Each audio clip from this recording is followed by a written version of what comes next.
Hello students, welcome to the science class of Super 30 Medical. So in previous video we studied about vitamins and proteins. In this video we will study about minerals.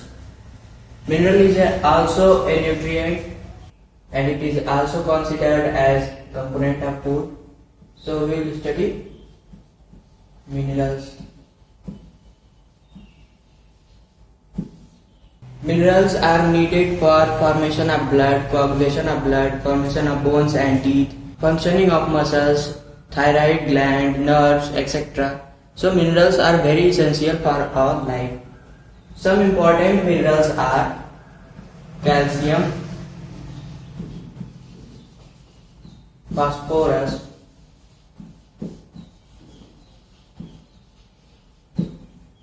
iron,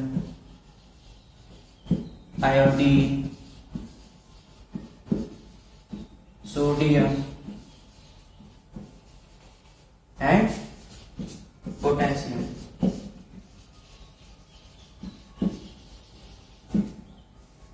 So there are many minerals, but these are the main minerals which we need in some large quantity. Whenever we will talk of minerals, we will talk about their salts, not the elements. जैसे कि इसमें अब calcium और phosphorus है, तो phosphorus हम directly केवल pure रूप में नहीं लेंगे, इसके साल्ट्स के रूप में या किसी कंपाउंड के रूप में लेंगे. प्योर रूप में लेने पर ये हमें बहुत ही ज्यादा नुकसान पहुंचा सकता है. जैसे कि अगर सोडियम ले तो सोडियम वाटर के साथ बहुत ही विगोरसली रिएक्शन करता है. तो सोडियम अगर हम डायरेक्टली लेंगे तो हमारे शरीर में बहुत ज्यादा लगभग 80% वाटर ही पाया जाता है. तो ये हमारे मुंह के अंदर जाते ही बर्न होगा और हमें बहुत ज्यादा नुकसान पहुंचा सकता है. इसलिए हम इन मिनरल्स को डायरेक्टली नहीं ले सकते, बल्कि किसी साल्ट के या फिर किसी कंपाउंड के फॉर्म में लेते हैं. अब हम इसमें से एक एक करके सब मिनरल्स के बारे में पढ़ेंगे. तो सबसे पहले पढ़ते हैं कैल्शियम और फास्फोरस के बारे में.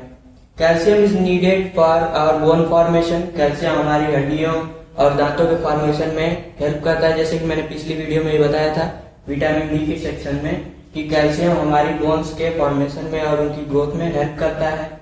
Along with bones, calcium also helps in maintaining our muscles, nerves and heart. It keeps them healthy and also helps in coagulation of blood. Coagulation means clotting of blood. जब भी हमारा कहीं पे cut हो जाता है तो वहां से ब्लड निकलना शुरू होता है, और जब वो ब्लड बहना बंद हो जाता है तो हम कहते हैं कि ब्लड क्लॉट हो चुका है.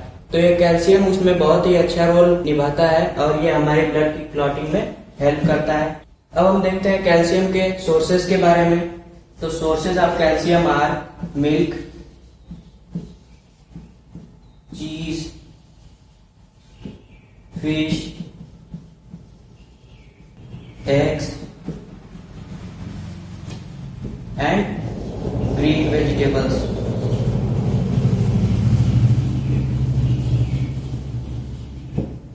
इन सब में कैल्शियम पाया जाता है और मिल्क खास करके इसीलिए बच्चों को दिया जाता है ताकि उनकी बोन्स स्ट्रांग हो और उनकी ग्रोथ तेजी से हो, उनका वेट तेजी से बढ़े और वो अच्छे से डेवलपमेंट कर सकें.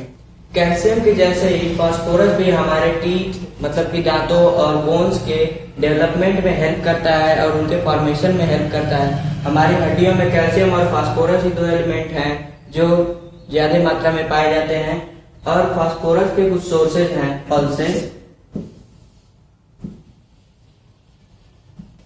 Milk, millets and green vegetables.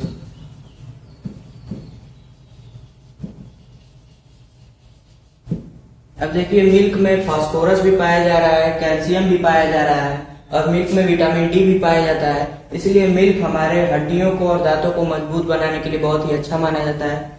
इसलिए हमें मिल्क डेली पीना चाहिए ताकि हमारी हड्डियां ताकतवर हो और हम तंदुरुस्त बने, क्योंकि मिल्क में प्रोटीन भी ज्यादा पाया जाता है और सभी तरह के विटामिन पाए जाते हैं.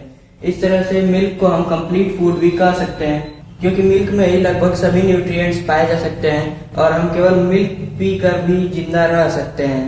अब हम लोग पढ़ते हैं आयोडीन के बारे में. हमारे गले में लगभग यहाँ पर एक ग्लैंड पाया जाता है जिसका नाम है थायराइड ग्लैंड, और इस ग्लैंड का काम है थायरोक्सिन नामक हार्मोन को रिलीज करना और उसका प्रोडक्शन करना. और थायरॉक्सिन हमारे ग्रोथ को कंट्रोल करता है और आयोडीन उस हार्मोन के फॉर्मेशन में हेल्प करता है। तो हमें आयोडीन बराबर मात्रा में लेना चाहिए जिससे कि हमारा थायराइड ग्लैंड प्रॉपर फंक्शनिंग करता है। Now we will talk about sources of iodine. So some sources of iodine are sea food, fruits, vegetables and iodized salt। Iodized salt मतलब जो हम नमक खाते हैं उसमें आयोडीन की बराबर मात्रा होनी चाहिए जिससे हमें आयोडीन की डिफिशियंसी ना हो। अगर हमारे शरीर में आयोडीन की कमी हो जाती है तो हमारे थायराइड ग्लैंड में थायरॉक्सिन हार्मोन नहीं बन पाता है जिससे कि वो ग्लैंड स्वेल करती है और हमारे गले में स्वेलिंग हो जाती है जिसको गोइटर नामक डिजीज कहा गया है। गोइटर। बहुत सी जगहों पर पानी में जो अंडरग्राउंड वाटर होता है उसमें भी आयोडीन पाया जाता है, तो ये भी एक सोर्स हो सकता है आयोडीन का। Now we shall study about iron. Iron is a mineral which helps in formation of hemoglobin in our blood, so helps in formation of hemoglobin।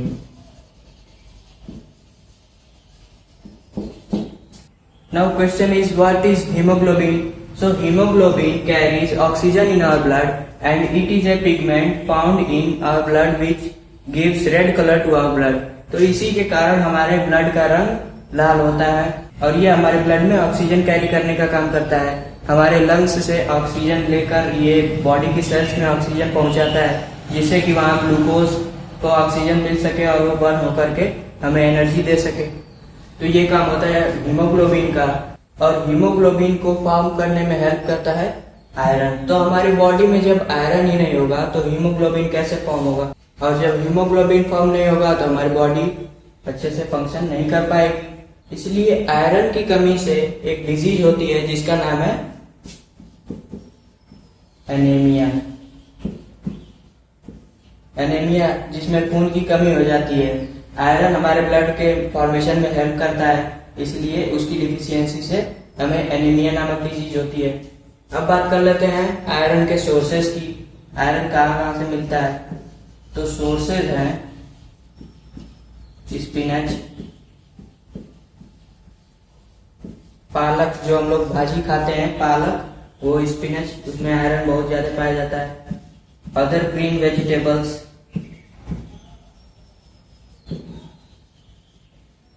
Green vegetables के साथ साथ हमें एप्पल में भी बहुत ज्यादा आयरन मिलता है। एप्पल के साथ हमें आयरन एग में भी मिलता है, पल्सेस में, सीरियल्स में। सीरियल्स मतलब अनाज जैसे कि बाजरा, ग्राउंड नट, मूंगफली में। तो ये सब सोर्सेज हैं आयरन के। So this was the topic minerals. Next topic water and roughage we will study in next video. Thank you. For more updates, subscribe to our channel, click the show links and enjoy watching the videos.